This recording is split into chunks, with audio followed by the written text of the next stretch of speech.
Hello friends, welcome to my videos. So in this video I am gonna take you through the steps to create SharePoint Online Intranet. When it comes to SharePoint Online, we know this is offered as platform as a service. So in other words, this is accessible over internet, this entire platform. So when I talk about restricting the access as like we do in intranet, so this sounds awkward, but it is possible. How we are gonna see? So we know SharePoint Online is accessible over internet. So what we can do in order to make it work like intranet is to restrict its access. For example, many of us have intranets in our work locations. So how do these intranets work? These sites, these applications, and whatever we have ours are hosted or accessible within a certain office premise or anywhere, like we have a particular network where it can be accessed. So similarly, SharePoint Online, although accessible over internet, can be restricted to be accessible only from certain networks. How we are gonna see? So in front of you, you see SharePoint Admin Center. This is available in all instances of Office 365 where you have SharePoint license. So in this administration center, you have this option access control. Let's click on it. So you see you can access, you can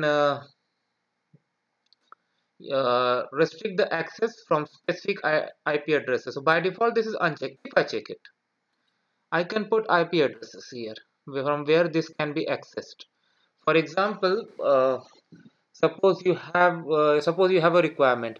You want to restrict the access of your SharePoint Online environment only to your office. So you have an internet service provider providing services to you, and that has a public IP address. So if you add that public IP address here, what's going to happen that all the devices which are using that particular public IP address will be able to access your SharePoint Online. And remember, this is for your entire SharePoint Online. This is not specific to a particular site or to a particular user. This is based on the IP addresses. So don't confuse it with the end user access. This has nothing to do with that. It has to do with the IP addresses only.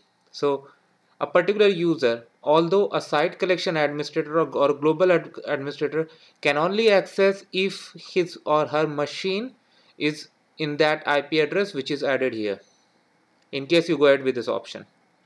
Regardless of the level of access provided to a user, if the IP address does not match here, this is not going to work for him. I mean, he or she won't be able to access.